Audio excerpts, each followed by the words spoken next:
Hello everyone, this is Calvin Castine, a very disheveled Calvin Castine. I've been battling ice and water this morning, but managed to make my way to Ellenburg Corners.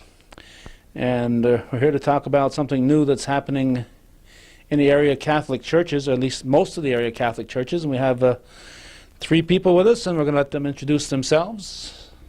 Sister Mary Ellen Brett, a Sister of St. Joseph from the Office of Evangelization here in the Diocese of Ogdensburg. And I'm Marie Trombley, Parish Coordinator for the Disciples in Mission at St. Edmund's Church. And I'm Father Menard, pastor of St. Edmund's Church here at Ellenburg. All right. Sister, we'll start with you. What's the name of this new program that's happening? We're going to have a tape immediately following this interview, about a 12-minute tape that'll explain in detail the overall picture, but we want to personalize this a little bit. What's the name of this program that's coming? Well, it's called Disciples in Mission, and it's an evangelization experience over a 3-year process. Okay, and Father, this is something that came about because your leader in Ogdensburg asked the priest to take part in this. Why don't you fill us in on what you know about what's happening in this? 2 years ago, Bishop Laverty and many of the priests of the diocese meeting at Lake Placid for the presbyteral meetings in May heard speeches and talks about evangelization from the Paulist Fathers who are in Washington, D.C. And a whole week of talks 2 years ago, and then again this past spring, and last fall, rather. And everything was centered around the idea of evangelizing and the importance of evangelizing throughout the diocese and throughout our country. One of the great leaders in evangelization is Father Illig, who also was a priest of the Paulist religious order. And the religious order of the Paulists have always been working with evangelization going way back to the founding of their order. And we are very fortunate in our own parish. We have a priest that is a Paulist, Father Richard Colgan of our parish. And he has been active in the Paulist Fathers and with the Paulist Fathers now for many years. Now, we won't get into too much with the Paulists, but they're in order, like we're probably more familiar with the name Jesuit or Franciscan. Right. Is there just one place where the Paulists all are, and they all work in one spot? No, no. They have churches, and they have priests that are working especially in their book company, publishing books and writing books, and especially publishing. They're a publishing order. And also they work a lot on college campuses across the nation and also in Canada. But they are headquartered in Washington, D.C. And of course they're named after, I assume, St. Paul, who was an evangelist. Evangelist, right. Mm-hmm. And anybody want to tell us what evangelization means? Any volunteers, Sister? Well, evangelization is hoping to be able to spread the good news of Jesus Christ that he's talked to us about 2,000 years ago, and going and make disciples and bringing all to him, and that we might learn about him. And then after learning about him, trying to share that faith that we have with other people. And that's what we're trying to do here in the Diocese of Ogdensburg. Have been doing for many, many years, but hopefully to do it a little bit with more structure and a little bit more formative of what we are doing in terms of helping to make our parishes more evangelizing. Okay, and feel free if anybody has anything to add. Marie, you're in charge here, but are you in charge, or does Father tell you what to do, then you do it? Father and I work together. Okay, Calvin. But we've started out with Evangelite for the Disciples in Mission, and we've tried to bring to our people in the parish what it's all about. And some of the ways that we've done this is brochures that we've attached to our bulletins in the church on Sundays, and also by doing presentations with different groups in our parish, like KFC, Catholic Daughters. I've done presentations, so just so that we can introduce them to it, so they're not afraid of it. And the response has been great. We really have. People have responded very well. We have had a prayer campaign where prayer cards were put into the pews, and after every Mass, we do recite the prayer. We also have sent prayer cards to homebound people, to the people who are we bring communion to every Friday, the sick and the elderly. And from there, we've went into a leadership training workshop, which we just held last Tuesday night. Very good turnout, and these leaders will be leading our small faith sharing groups, which will be starting in February the 25th, which is Ash Wednesday. We will be holding those Wednesday evening after our Lenten services. And then from there, we also have family activity booklets. And we've had sign-up Sundays for those, and the response is very well. Also, the family activity books will be going into the church school, and some of our teachers will be using them in class. And so right now, we're right up to date. The next thing will be our bulletin inserts, which will be going out the first Sunday of Lent. Now you have all these books. Are there a lot of pictures in them? I like books with pictures in them. No pictures. No pictures. But they're excellent. They're excellent, yes. It's a way of people coming together and sharing, and that's what we want to do with Disciples and Missions. Get people to come together like they did through the ice storm, and hopefully they stay together. Yes, this is what. And no, books are excellent. They are. Families can do these right at home. They don't have to get out. It's not another evening out. The faith sharing group, we used to have a Bible study during the Lenten season, but now we're going to have the small faith sharing groups, which is very good, and that'll draw more people together. Okay. Now, and talking before we did this, I know, Father, that this is voluntary within each parish.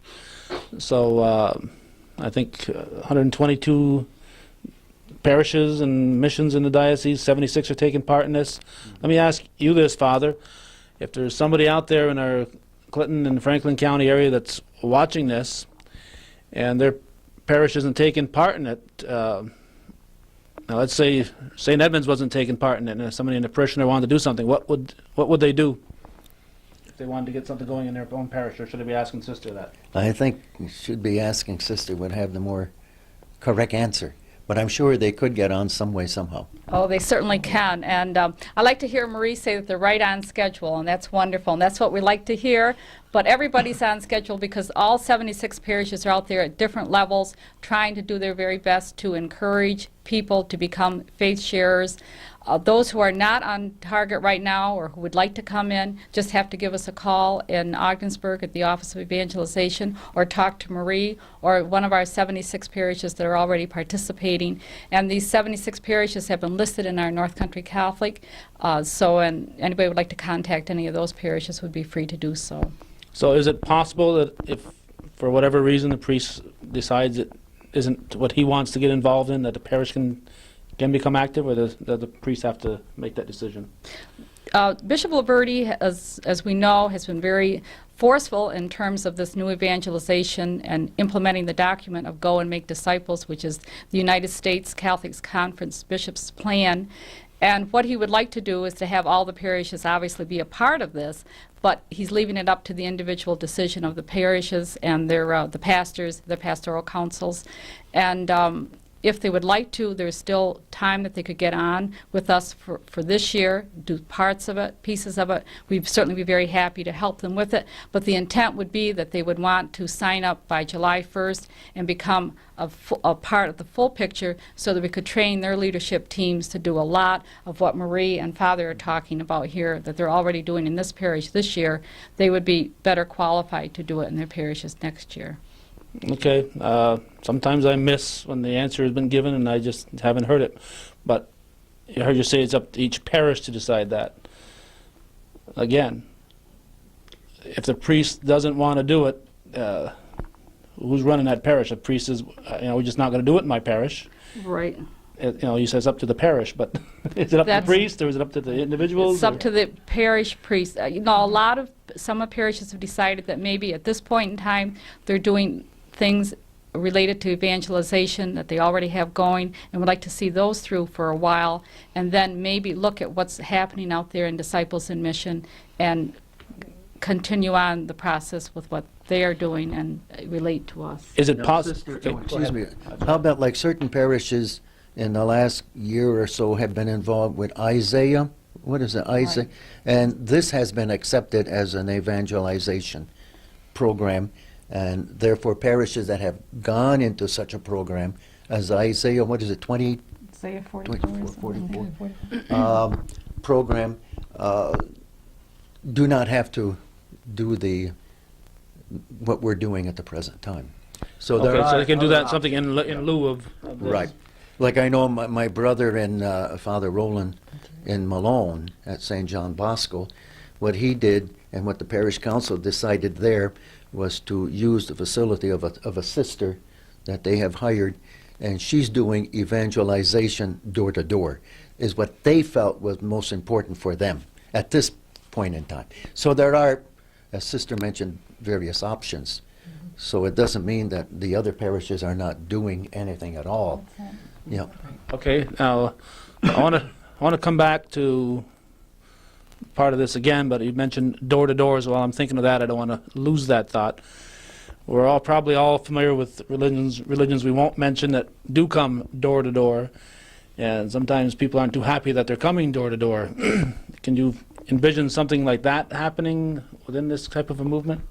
Could I just back up for a minute, Calvin? Certainly. After some of the things that Maria's talked about in terms of the faith sharing and the bulletin inserts, the family activities, those things that would be going on during Lent with the prayer campaign, after this, during the Easter season, the parishes who are participating in Disciples in Mission are asked to have what they call a reflection day, and that's where they would come together like on a Saturday and look at the goals of go and make disciples and look at some of those objectives that tell what they are already doing in their parish that's making them holy, such as the Eucharistic devotions, holy hours, and some also of the reaching out that they are doing in terms of some of the activities they are doing. And that could be a possibility that a parish that would decide that they would like to go from house to house and do maybe what they call a parish census, or talk to them in terms of their membership in a church or a Catholic church, or maybe they have been a membership in the Catholic Church and have decided for some reason to be inactive. It might be an opportunity for them to look at some way of coming back to their root church, so to speak. So what you're saying then is you wouldn't be going to just anybody's home, you'd be going to Catholic homes only? That could be a possibility, deciding on how the parish themselves might decide to organize such a campaign within their own locale, or they might also be knocking on some, non-Catholic doors and just chatting with them. And but it's a possibility. It would depend how the individual parishes would decide to do that. But that's not saying that it has to be a part of it, because I know that's a very scary part for some people. That could be an option that a parish, having studied a process such as that they might decide to go with that. But So it is a leaves it possibility. open, right. Okay. Now, getting back into the individual parishes, a question that came to my mind is, let's say a neighboring parish has it and yours doesn't. Can you join a neighboring parish in their endeavor with this? Well, that's I guess, people have options of going different I know people parishes. who live in one town and go to church in another town because whatever reason. So Right. I think depends on where they go and find a warm place that wants to take them in to be a part of a faith sharing. I so can't see anybody turn them away. But Okay.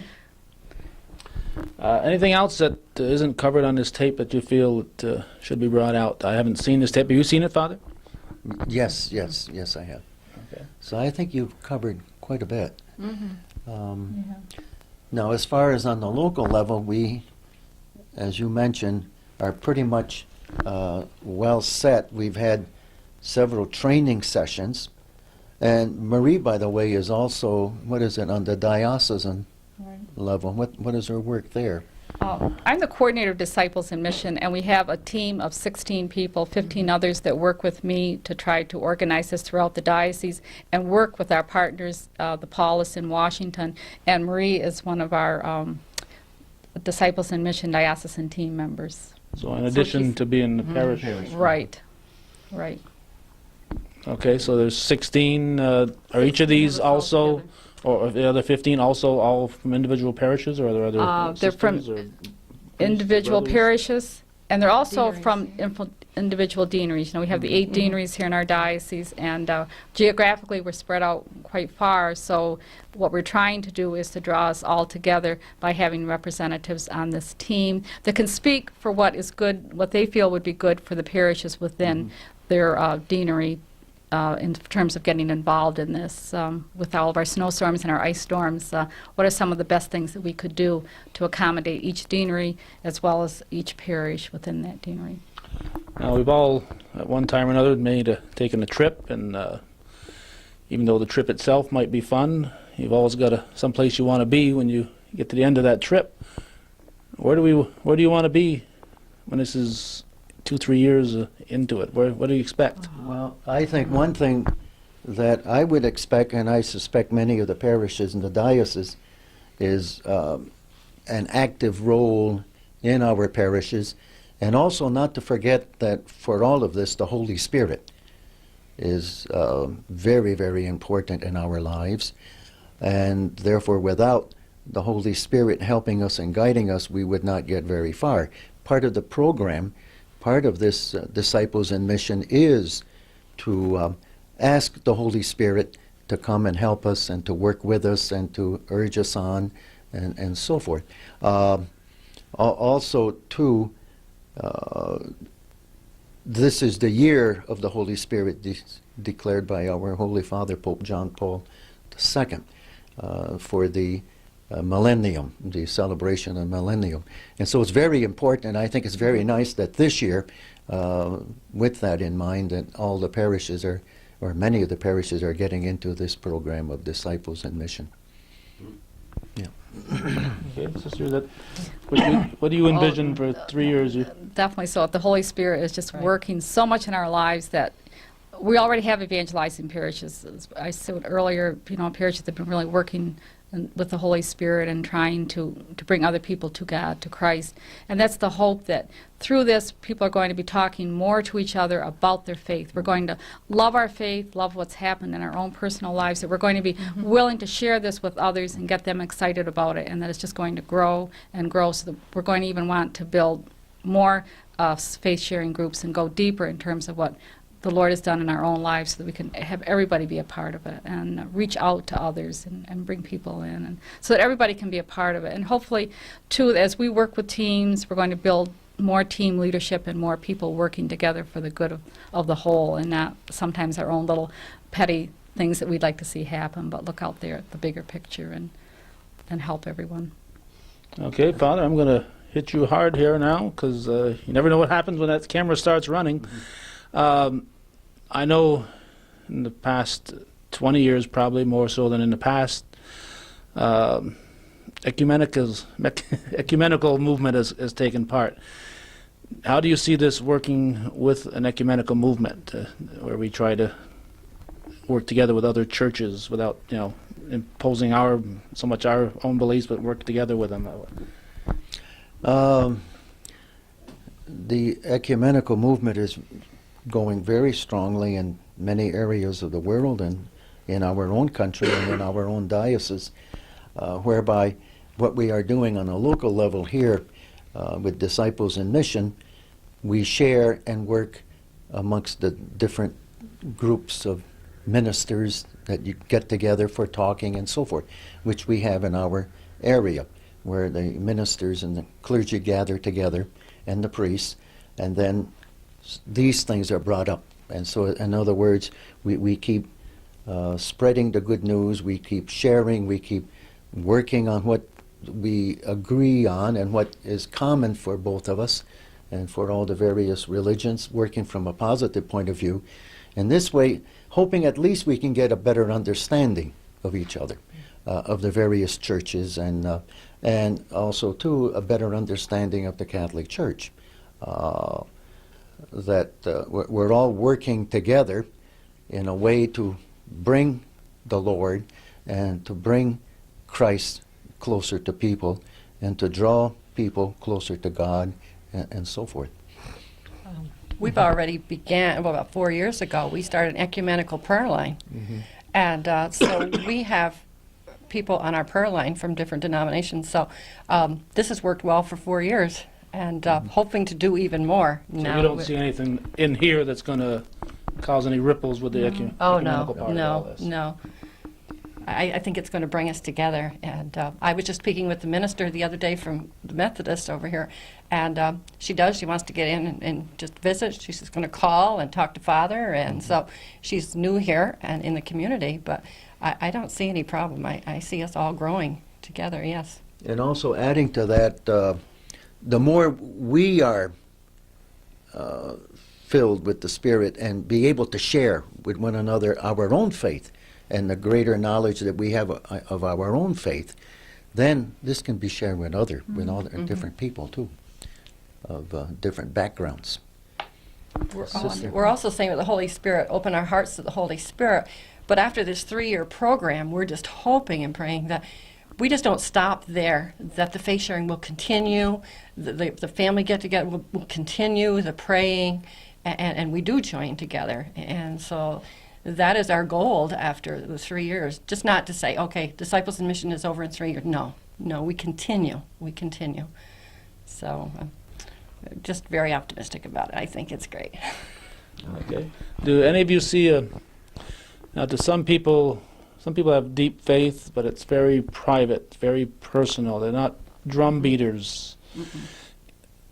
Can you see anything in this that would have those people feel left out?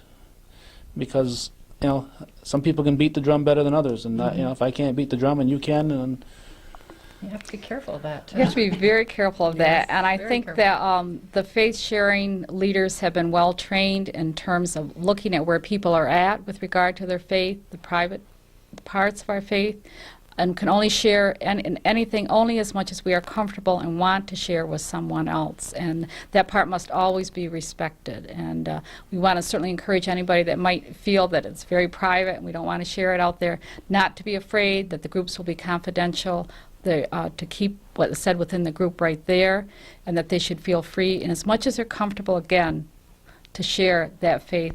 So not so much to share it and leave it, but so that other people can learn from it, that coming to God does help them in their own personal life, such as it has helped this one person who might be sharing at that moment. Okay, is there anything else that anyone can think of that we should cover? How about our studio audience? Anything from the studio audience? No?